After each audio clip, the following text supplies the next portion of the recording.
अध्याय 2। अमीर बनने के बहुत से तरीके हैं। क्या अमीर बनना सिखा सकते हैं? मैंने अपने टीचर से पूछा। नहीं, मेरे बायोलॉजी के टीचर ने जवाब दिया। मेरा काम है ग्रेजुएट बनने में तुम्हारी मदद करना ताकि तुम्हें अच्छी नौकरी मिल सके।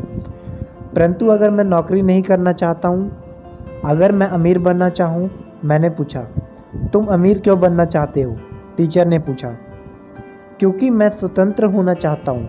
मैं जो करना चाहता हूँ उसे करने के लिए मैं पर्याप्त धन और समय चाहता हूँ। मैं अपनी सारी ज़िंदगी किसी का कर्मचारी नहीं बनना चाहता। मैं यह नहीं चाहता कि मेरे जीवन के सपने मेरी के आकार के हिसाब से तय हों। यह बकवास है। तुम आलसी अमीरों के जीवन के सपने देख रहे हो। अगर तुम्हारे अच्छे नंबर नहीं आएंगे और तुम्हें अच्छी तनख्वाह वाली नौकरी नहीं मिलेगी तो तुम अमीर नहीं बन सकते, टीचर ने कहा। अब अपने मेंढक के पास जाओ। अपनी दूसरी पुस्तकों और शैक्षिक कार्यक्रमों में मैंने अक्सर 3 तरह की शिक्षाओं का उल्लेखन किया है जो जीवन के वित्तीय रूप से सफल होने के लिए आवश्यक है। स्कॉलास्टिक या अकादमिक, प्रोफेशनल और फाइनेंशियल शिक्षा। स्कॉलास्टिक या अकादमिक शिक्षा, यह शिक्षा हमें पढ़ना, लिखना और गणित करना सिखाती है। यह बहुत ही महत्वपूर्ण शिक्षा है, खासकर आज की दुनिया में। व्यक्तिगत रूप से मैं इस शिक्षा में बहुत योग्य साबित नहीं हुआ। मैं अपने अधिकांश जीवन में सी स्टूडेंट रहा क्योंकि मेरी उन बातों में रुचि नहीं थी जो पढ़ाई जाती थी। मैं बहुत धीमे पढ़ता हूँ और मैं अच्छा नहीं लिखता हूँ। हालांकि पढ़ने की मेरी गति कम है, परंतु मैं बहुत अधिक पढ़ता हूँ। बस पढ़ने की मेरी गति और मुझे अक्सर एक पुस्तक को पढ़ना पड़ता है, तब जाकर मैं उसे समझ पाता हूँ। मैं एक खराब लेखक भी हूँ, हालांकि मैं फिर भी लिखता रहता हूँ।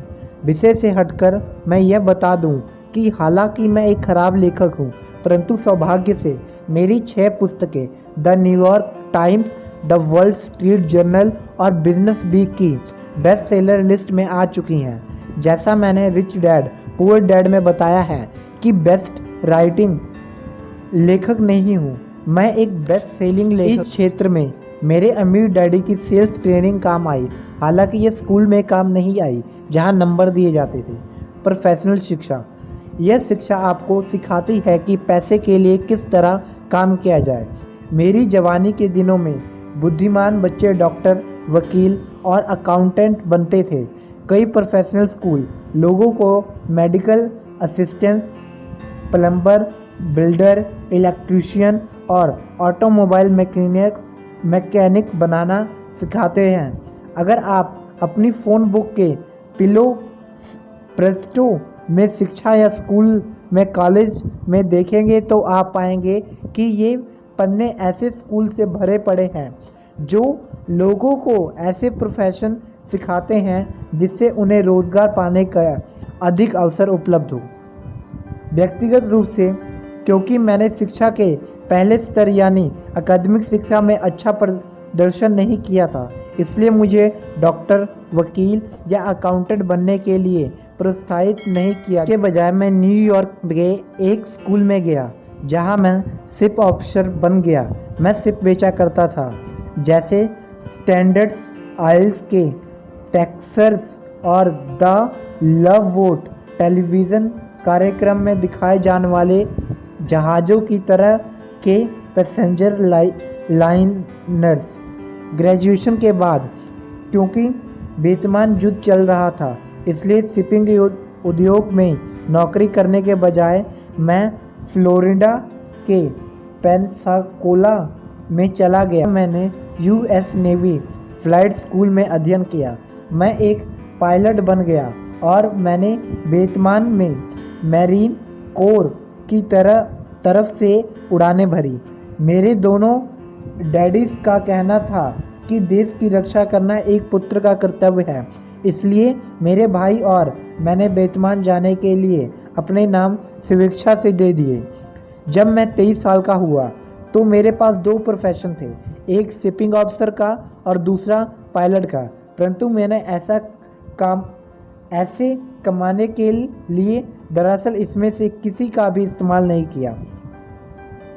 विषय से हटकर मैं सोचता हूँ कि यह विसंगति ही है कि मैं जिस प्रोफेशन के लिए आज सबसे अधिक जाना जाता हूँ, यानी लेखक के प्रोफेशन के लिए, वह एक ऐसा विषय है जिसमें मैं हाई स्कूल में 2 बार फेल हुआ था। फाइनेंशियल शिक्षा, यह वह शिक्षा है जिसमें आप सीखते हैं कि पैसे के लिए काम करने की बजाय किस तरह पैसे से अपने लिए काम करवाया जाता है। यह तीसरे स्तर की शिक्षा हमारे अधिकतर स्कूलों में नहीं पढ़ाई जाती। मेरे गरीब डैडी का विचार था कि असली दुनिया में सफल होने के लिए इंसान को अच्छी एकेडमिक और प्रोफेशनल शिक्षाओं की ही जरूरत है। परंतु मेरे अमीर डैडी कहते थे, अगर तुम्हारी फाइनेंशियल शिक्षा कमज़ोर है तो तुम हमेशा अमीरों के लिए काम करते रहोगे। richdad.com ने अपनी तरफ से पूरी कोशिश की है कि ऐसे प्रोडक्ट बनाए जाए जो वही प्रोफेशनल शिक्षा दे सकें जो मेरे अमीर डैडी ने मुझे सिखाई थी। हमारे पास board games Cashflow 101, Cashflow 202 और कैश फेलो फॉर किड्स है, जो मज़ेदार तरीके से उसी फाइनेंशियल शिक्षा और प्रोफेशनल फाइनेंशियल मानसिकता को सिखाते हैं जो मेरे अमीर डैडी ने मुझे सिखाई। एक फाइनेंशियल विपत्ति, मेरे विचार से अमेरिका और कई पश्चिमी देशों में एक फाइनेंशियल विपत्ति आने वाली है। एक फाइनेंशियल विपत्ति जिसका कारण यह है कि हमारी शिक्षा का सिस्टम विद्यार्थियों को पर्याप्त यथार्थवादी फाइनेंशियल शिक्षा नहीं देता है। जैसे हम सभी दुर्भाग्य से जानते हैं कि हमें स्कूल में ज़्यादा फाइनेंशियल शिक्षा नहीं मिलती, और मेरे विचार से यह जीवन की एक बहुत महत्वपूर्ण योग्यता है कि पैसे को किस तरह से संभाला जाए और उसका कैसे निवेश किया जाए। हाल ही में हमने करोड़ों लोगों को स्टॉक मार्केट में खरबों डॉलर गंवाते हुए देखा। निकट भविष्य में मैं एक फाइनेंशियल विपत्ति का भविष्यवाणी कर सकता हूं, क्योंकि 1950 के बाद पैदा होने वाले लाखों करोड़ों लोगों के पास रिटायरमेंट के लिए पर्याप्त धन नहीं होगा, रिटायरमेंट के लिए पैसे नहीं होंगे, और इससे भी महत्वपूर्ण बात यह है कि लोगों के पास मेडिकल केयर के लिए पैसे नहीं होंगे।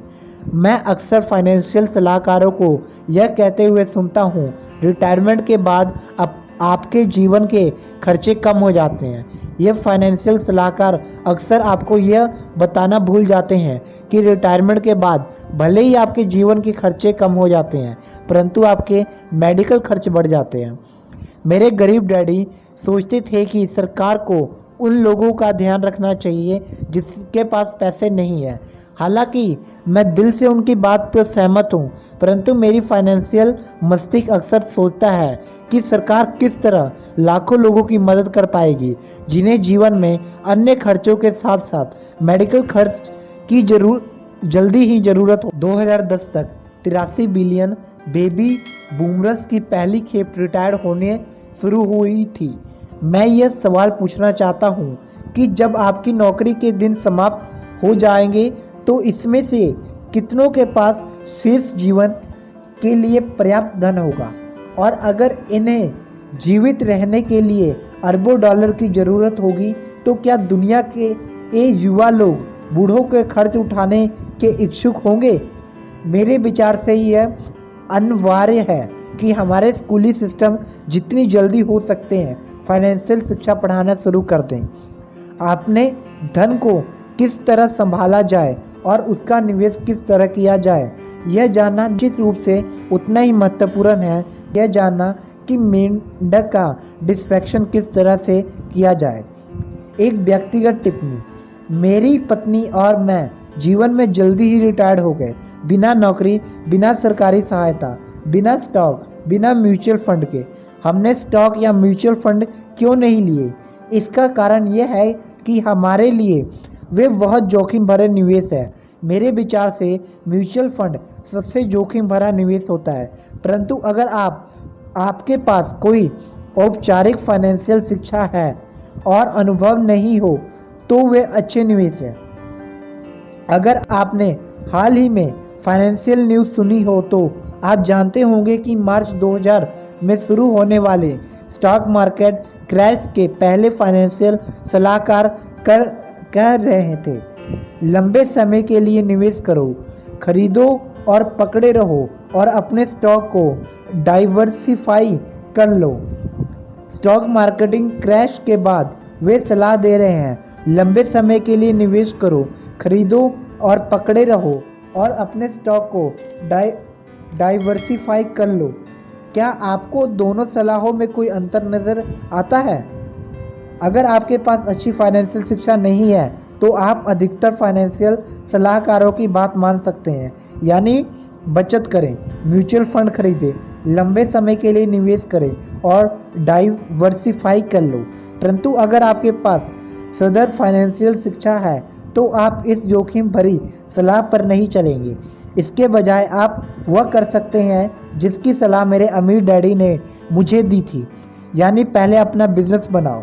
उन्होंने कहा था, अपना खुद का बिजनेस बनाना अमीर बनने का सबसे अच्छा तरीका है। अमीर डैडी ने यह भी कहा था, जब आप अपना बिजनेस बना ले और आपके पास अपना कैश फ्लो आने लगे तो आप दूसरी संपत्तियों में निवेश कर सकते हैं। अमीर बनने के दूसरे तरीके। अमीर डैडी कहते थे, क्योंकि बहुत से लोगों के पास पर्याप्त फाइनेंशियल शिक्षा नहीं है, इसलिए वे बिजनेस नेटवर्क बनाने की बजाय अमीर बनने के कई दूसरे रोचक तरीके ढूंढने लगते हैं। उदाहरण के लिए, करोड़ों लोग अमीर बनने के लिए लॉटरी खेल रहे हैं या कड़ी मेहनत करके पैसे बचा रहे हैं, और कुछ लोग तो इन तरीकों का प्रयोग करके सचमुच अमीर बन जाते हैं। उन्हें यह भी कहा, अगर तुम अमीर बनना चाहते हो तो तुम्हें वह तरीका खोजना चाहिए जो तुम्हारे लिए सबसे अच्छी तरह काम कर सके।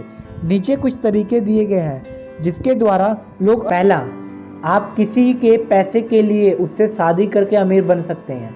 यह अमीर बनने का बहुत लोकप्रिय तरीका है, परंतु मेरे अमीर डैडी कहा करते थे, तुम जानते हो किस तरह के लोग पैसे के लिए शादी करते हैं। दूसरा, आप बदमाश बनकर अमीर बन सकते हैं।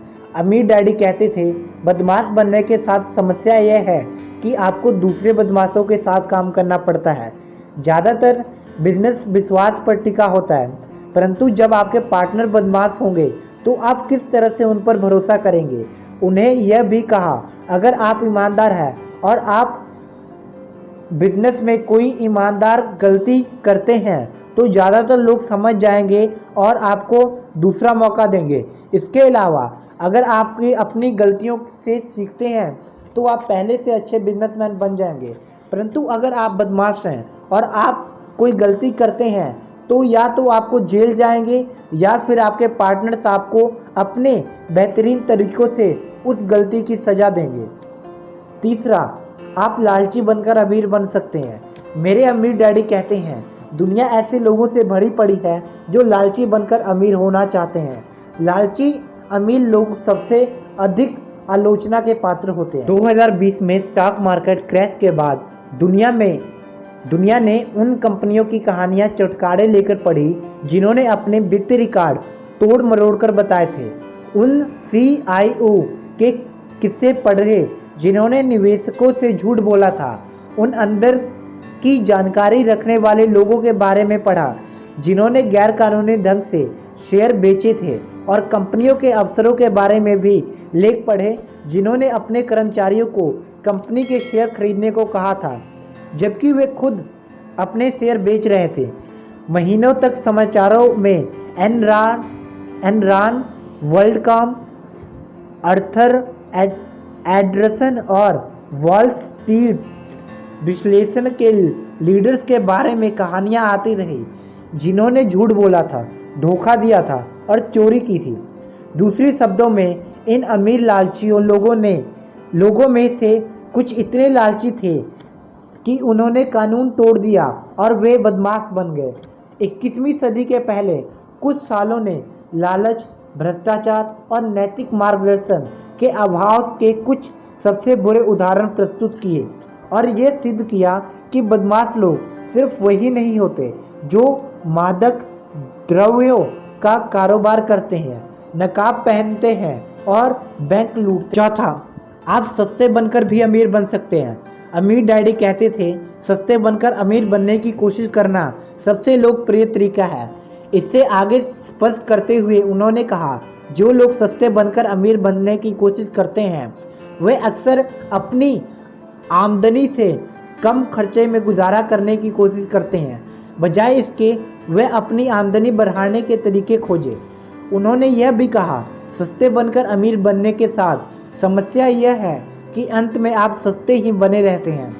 हम सब ने उन लोगों की कहानियां सुनी हैं जिन्होंने पूरी जिंदगी पैसे इकट्ठे करने में, पाई पाई बचाने में, सेल में सामान खरीदने में गुजार सिर्फ इसलिए ताकि उनके पास बहुत सारा पैसा इकट्ठा हो जाए।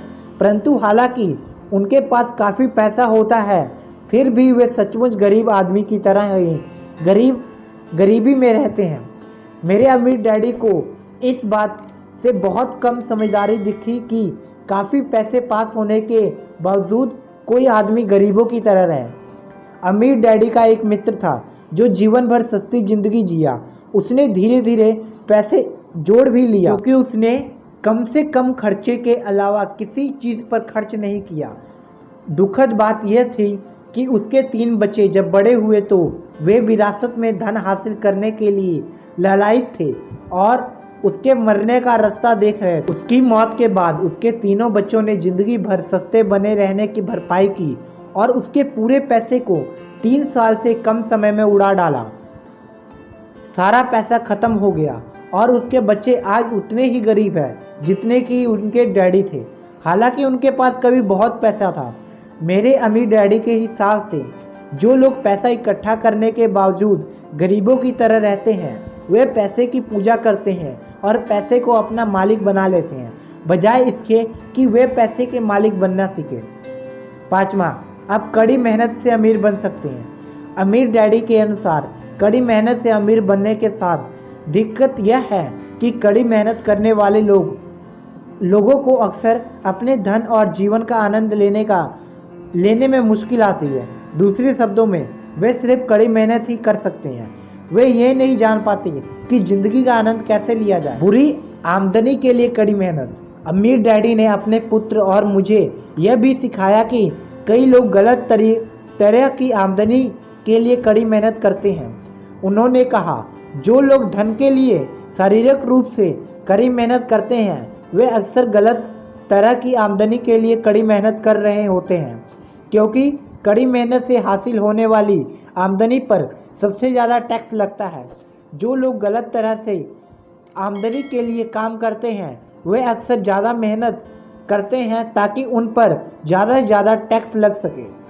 मेरे अमीर डैडी के हिसाब से यह फाइनेंशियल समझदारी नहीं थी कि ऐसे आमदनी के लिए ज़्यादा से ज़्यादा मेहनत की जाए जिस पर ज़्यादा से ज़्यादा टैक्स लगे। अधिक नौकरी पेशा लोग सबसे ऊंची दर पर टैक्स देते हैं। इसके अलावा जिन लोगों को सबसे कम मिलता है वे अक्सर सबसे ज़्यादा प्रतिशत टैक्स देते हैं। बचपन में ही मेरे अमीर डैडी ने मुझे सिखा दिया था कि आमदनी एक तरह की नहीं होती। उन्होंने कहा, आमदनी 2 तरह की होती है, अच्छी आमदनी और बुरी। इस पुस्तक में आप यह जानेंगे कि किस तरह की आमदनी के लिए कड़ी मेहनत की जाए ताकि आप ज़्यादा से ज़्यादा कमाएं परंतु उस पर कम से कम टैक्स दें। अमीर डैडी ने अपने पुत्र और मुझे यह भी बताया कि कई लोग जिंदगी भर कड़ी मेहनत करते हैं परंतु अंत में उनके पास अपनी कड़ी मेहनत के बदले में दिखाने के लिए कुछ नहीं होता। इस पुस्तक में आप यह जानेंगे कि आप किस तरह कुछ साल तक कड़ी मेहनत करें परंतु अंत आपके पास चुनने के लिए यह विकल्प हो कि अब आप कभी पैसे के लिए काम नहीं करें। आप अत्यधिक स्मार्ट, प्रतिभाशाली, आकर्षक या गुणी होकर अमीर बन सकते हैं। टाइगर वुड्स अत्यधिक प्रतिभाशाली गोल्फर के एक उदाहरण है। एक गोल्फर जिन्होंने अपनी प्रतिभा को विकसित करने के कई साल लगाए, परंतु प्रतिभाशाली, स्मार्ट या गुणी होना अमीर बनने की गारंटी नहीं है। अमीर डैडी कहते थे, दुनिया ऐसे प्रभावशाली लोगों से भरी पड़ी है जो कभी अमीर नहीं बन पाते। हॉलीवुड में ही देख लो, वहाँ पर आपको कई सुंदर, आकर्षक और प्रतिभाशाली एक्टर्स मिलेंगे जिनकी आमदनी ज़्यादातर लोगों से कम है। आंकड़े से यह भी पता चलता है कि 65% प्रोफेशनल एथलीट अपना करियर समाप्त होने के 5 साल बाद ही दिवालिया हो जाते हैं। पैसे की दुनिया में अमीर बनने के लिए ईश्वर द्वारा आपको दिए गए दिमाग, प्रतिभा या सुंदरता जैसे गुणों ही काफ़ी नहीं है, आपको इससे अधिक की आवश्यकता है। सातवां, आप किस्मत के सहारे अमीर बन सकते हैं। किस्मत के सहारे अमीर बनने की कोशिश करना लगभग उतना ही लोकप्रिय है जितना कि सस्ता बन के अमीर बनने की कोशिश करना। जैसे हम में से ज़्यादातर लोग जानते हैं, करोड़ों लोग लॉटरी, रेस के घोड़े, कैसीनो और खेलों पर अरबों डॉलर, शायद खरबों डॉलर दांव पर लगाते हैं और सभी यह उम्मीद करते हैं कि किस्मत उन पर मेहरबान होकर उन्हें अमीर बना देगी। जैसा हम सभी जानते हैं कि एक ही व्यक्ति खुशकिस्मत होगा जबकि हजारों या लाखों लोग बदकिस्मत होंगे। अध्ययन से यह भी पता चलता है कि अधिकतर लॉटरी जीतने वाले ढेर सारी दौलत जीतने के बाद भी दिवालिया हो जाते हैं। हालांकि जो दौलत उन्होंने जीती थी वह इतनी अधिक थी कि उसे कमाने के लिए उन्हें 5 जन्म लेने पड़ते। इसलिए एक दो बार खुशकिस्मत हो जाना का यह मतलब नहीं है कि आप अपनी संपत्ति को अपने पास रख पाएंगे। 8वां, आप प्रतिष्ठित संपत्ति के मालिक बनकर अमीर बन सकते हैं। जब हम 20 साल के होते हैं तब आमतौर पर हमें यह मालूम हो जाता है कि हमें विरासत में क्या मिलने वाला है। अगर आप यह जानते हो कि आपको ज़्यादा कुछ नहीं मिलने वाला तो स्पष्ट रूप से आपको अमीर बनने का कोई दूसरा तरीका ढूंढ लेना चाहिए। 9वां, आप निवेश करके अमीर बन सकते हैं। मुझे अक्सर जो शिकायत सुनने को मिलती है उसमें से एक यह है कि निवेश करने के लिए पहले आपके पास बहुत सारा धन होना चाहिए। ज़्यादातर मामलों में यह बात सही है। निवेश के साथ एक और समस्या है। अगर आप वित्तीय रूप से शिक्षित नहीं हैं और आपके पास निवेश करने का परीक्षण नहीं है तो आप अपने पूरे निवेश को गंवा सकते हैं। जैसा हमने देखा है, स्टॉक मार्केट जोखिम भरा और अविश्वसनीय है, जिसका अर्थ यह है कि एक दिन आप पैसा कमाते हैं और अगले दिन आपका सारा पैसा चला जाता है। रियल एस्टेट में हालांकि आप निवेश करने के लिए अपने बैंकर का पैसा इस्तेमाल करते हैं, परंतु प्रचुर संपत्ति हासिल करने के लिए फिर भी थोड़ा धन और शिक्षा की ज़रूरत होती है। इस पुस्तक में आपको यह पाएंगे कि किस तरह निवेश करने के लिए पैसे हासिल किए जाएं, परंतु इससे भी महत्वपूर्ण बात यह सीखेंगे कि किस तरह अपने पैसों को जोखिम उठाने से पहले निवेशक। 10वां, आप बिजनेस बनाकर अमीर बन सकते हैं। बिजनेस बनाना वह तरीका है जिसके द्वारा ज़्यादातर अमीर लोग बहुत अमीर बने हैं। बिल गेट्स ने माइक्रोसॉफ्ट बनाया, माइकल डेन ने अपने डॉर्मिटरी रूम में डेल कंप्यूटर्स की स्थापना की। जीरो से बिजनेस बनाने के साथ समस्या यह है कि यह अमीर बनने के सभी तरीकों से सबसे जोखिम भरा है। फ्रेंचाइजीज खरीदना, जो कम जोखिम भरा है, बहुत महंगा हो सकता है। जाने माने फ्रेंचाइजीज को खरीदने की कीमत $1 लाख से $15 लाख के बीच में हो सकती है और इसमें सिर्फ फ्रेंचाइजीज के अधिकार ही शामिल हैं। शुरुआती फीस के बाद ट्रेनिंग, एडवर्टाइजमेंट और समर्थन के लिए आपको हर महीने कंपनी हेडक्वार्टर्स को भुगतान करना होगा। इसके अलावा यह समर्थन भी इसी बात की कोई गारंटी नहीं देता कि आप प्रचुर संपत्ति कमा ही लेंगे। कई बार आदमी को अपने फ्रेंचाइजीज या कंपनी हेडक्वार्टर्स को भुगतान करना ही होता है, भले ही उसकी व्यक्तिगत फ्रेंचाइजीज घाटे में ही चल रही हो। हालांकि फ्रेंचाइजीज खरीदना जीरो से अपना खुद का बिजनेस शुरू करने से कम जोखिम भरा है, परंतु आंकड़े बताते हैं कि 1/3 फ्रेंचाइजीज अंत दिवालिया हो जाते हैं। बड़े बिजनेस मालिक और छोटे बिजनेस मालिक के बीच अंतर। अमीर बनने के 11वें तरीके पर आगे बढ़ने से पहले मैं ये बताना चाहता हूँ कि छोटे बिजनेस मालिक और बड़े बिजनेस मालिक में क्या अंतर होता है। अंतर यह होता है कि बड़े बिजनेस मालिक नेटवर्क्स बनाते हैं। दुनिया छोटे बिजनेस मालिकों से भरी पड़ी है जो रेस्तरां बनाते हैं। एक अकेले रेस्तरां के मालिक और मैकडॉनल्ड्स के स्थापक रे कॉक में यह अंतर है कि मैकडॉनल्ड्स होम बर्गर रेस्तरां का नेटवर्क है जिसमें फ्रेंचाइजी नेटवर्क के नाम से जाना जाता है। इस अंतर का एक और उदाहरण टेलीविज़न रिपेयर शॉप के मालिक और टेड टर्नर के बीच का अंतर है, जिन्होंने CNN यानी केबल न्यूज़ नेटवर्क बनाया। एक बार फिर नेटवर्क शब्द पर ध्यान दें। असली बात यह है कि छोटे बिजनेस मालिक और बड़े बिजनेस मालिक के बीच अंतर उनके नेटवर्क के आकार का होता है। हालांकि कई छोटे बिजनेस मालिक अपने बिजनेस के मालिक होते हैं, परंतु बहुत कम बिजनेस मालिक नेटवर्क बनाते हैं। आसान शब्दों में कहा जाए तो बिजनेस नेटवर्क बनाकर ही दुनिया के सबसे अमीर लोग अमीर बनते हैं। अमीर बनने का 11वां तरीका। 11वां, आप नेटवर्क मार्केटिंग बिजनेस बना सकते हैं। मैंने नेटवर्क मार्केटिंग बिजनेस को 11वें नंबर पर इसलिए रखा और इससे अमीर बनने के बाकी तरीकों से अलग इसलिए रखा क्योंकि यह संपत्ति हासिल करने का बहुत ही नया और क्रांतिकारी तरीका है। अगर आप अमीर बनने के पहले 10 तरीकों पर उड़ती हुई निगाह डालें तो आप पाएंगे कि इनका दृष्टिकोण आत्म केंद्रित है, यानी इन सभी में इंसान खुद को अमीर बनाता है। दूसरे शब्दों में यह एक लालची आदमी की दृष्टिकोण है। उदाहरण के तौर पर वो आदमी जो सस्ता बनकर अमीर बनने की कोशिश करता है, उसका पूरा ध्यान सिर्फ खुद को अमीर बनाने पर होता है और शायद अपने परिवार और दोस्तों में अमीर बनने पर भी। जो पैसे के लिए शादी करता है वह निश्चित रूप से अपने खुद के लिए पैसे हासिल करना की ताक में रहता है। बड़ा बिजनेस भी कुछ चुनिंदा लोगों को ही अमीर बनाने पर अपना ध्यान केंद्रित करता है। जब फ्रेंचाइजीज आए तो उन्होंने अधिक लोगों के लिए यह संभव बनाया कि वे बिजनेस मालिक बन सके और संपत्ति में हिस्सेदारी कर सके। परंतु ज़्यादातर मामलों में फ्रेंचाइजीज केवल उन्हीं लोगों को मिल सकती है जिनके पास फ्रेंचाइजीज खरीदने के लिए पैसे हैं। और जैसा मैंने पहले ही कहा है, आज की तारीख में मैकडॉनल्ड फ्रेंचाइजीज की कीमत $10 लाख है। बहरहाल मैं यह नहीं कह रहा हूँ कि ये लोग बुरे या लालची हैं। मैं सिर्फ इतना कह रहा हूँ कि अधिकतर मामलों में फोकस बहुत से लोगों को अमीर बनाने पर नहीं, फोकस सिर्फ एक व्यक्ति को अमीर बनाने पर है।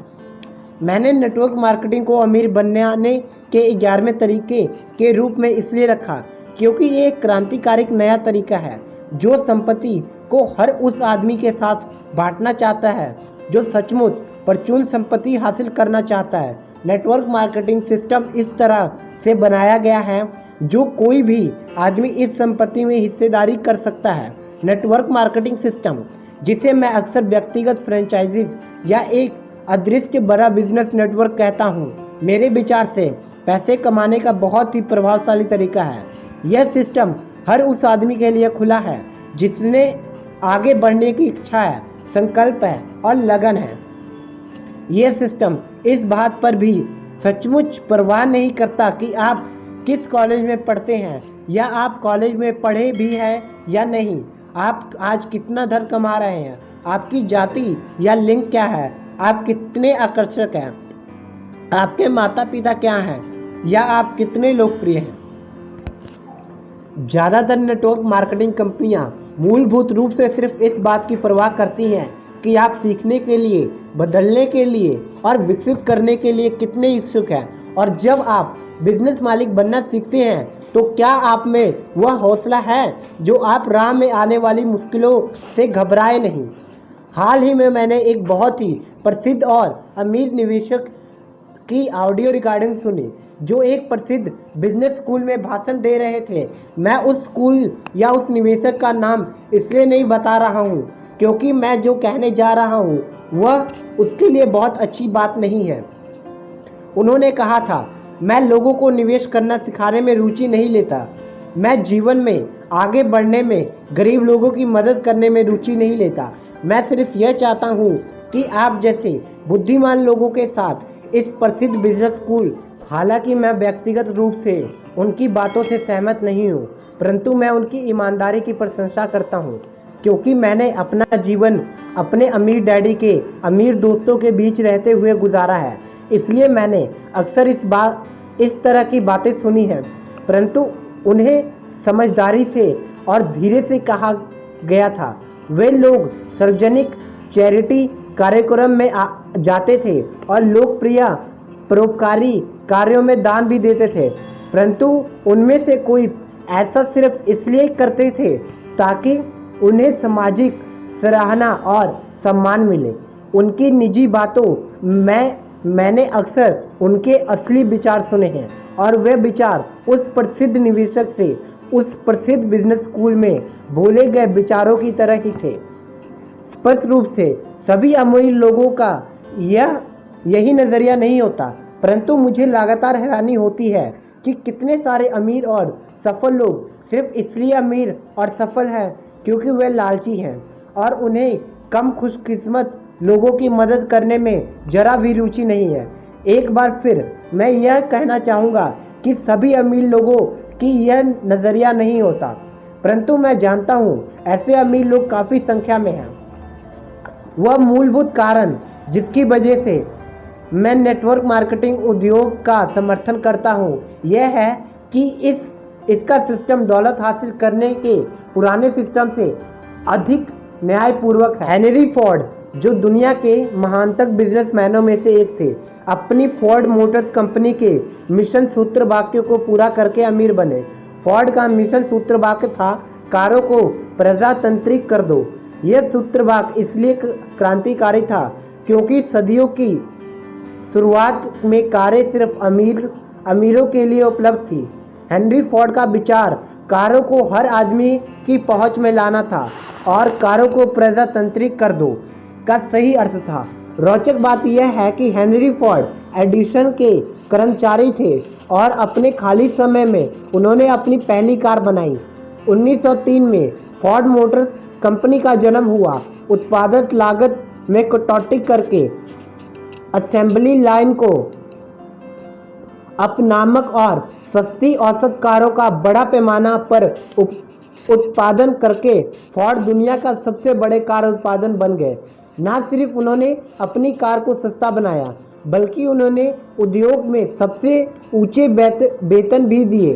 साथ ही उन्होंने अपने कर्मचारियों को लाभ में हिस्सा देने की योजना भी बनाई और हर साल $3 करोड़ से अधिक उनमें बांट दिए। और 20वीं सदी की शुरुआती दशक में $3 करोड़ का मूल्य बहुत ज़्यादा हुआ करता था।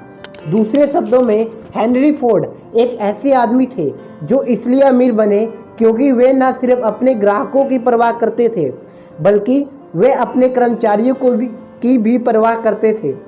वे लालची व्यक्ति होने के बजाय एक उदार व्यक्ति थे।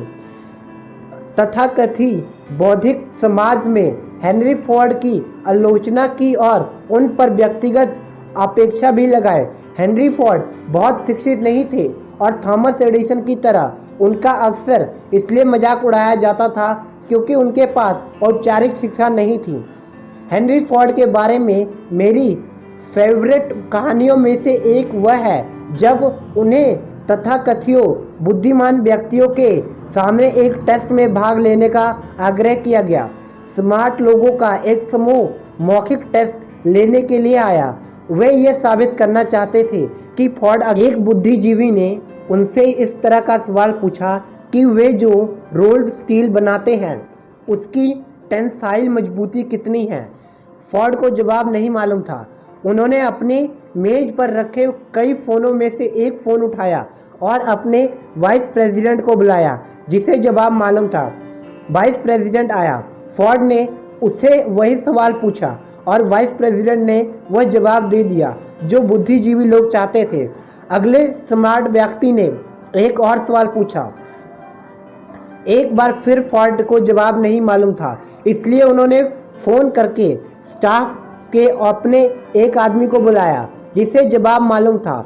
यह प्रक्रिया चलती रही जब तक आखिरकार एक स्मार्ट आदमी ने चिल्लाकर ये नहीं कहा, देखिए, इससे यह साबित होता है कि आप अज्ञानी हैं।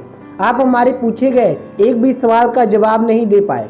हेनरी फोर्ड ने इस तरह का जवाब दिया, मैं जवाब इसलिए नहीं जानता क्योंकि मैंने अपने दिमाग में उन जवाबों का कचरा नहीं रखना चाहता जो आप चाहते हैं। मैं आपके स्कूलों के स्मार्ट युवा लोगों को नौकरी पर रखता हूं जिन्हें वे सारे जवाब रट रहे हैं।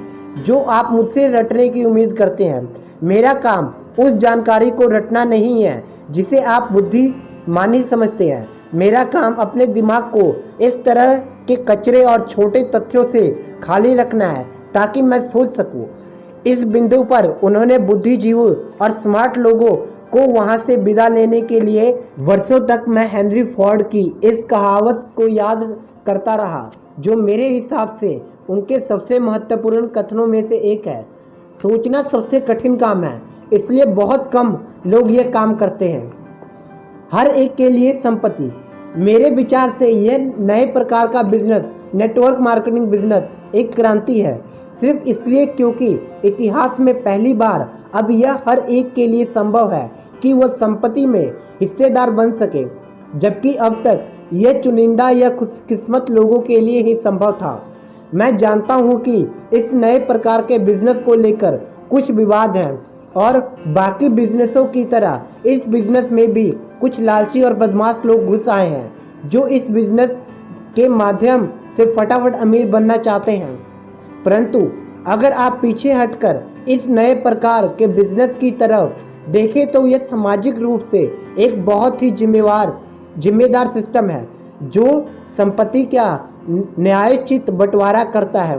नेटवर्क मार्केटिंग बिजनेस लालची लोगों के लिए अच्छा बिजनेस नहीं है। इसे इस तरह से बनाया गया है कि यह उन लोगों के लिए आदर्श बिजनेस साबित हो जो दूसरों की मदद करना पसंद करते हैं।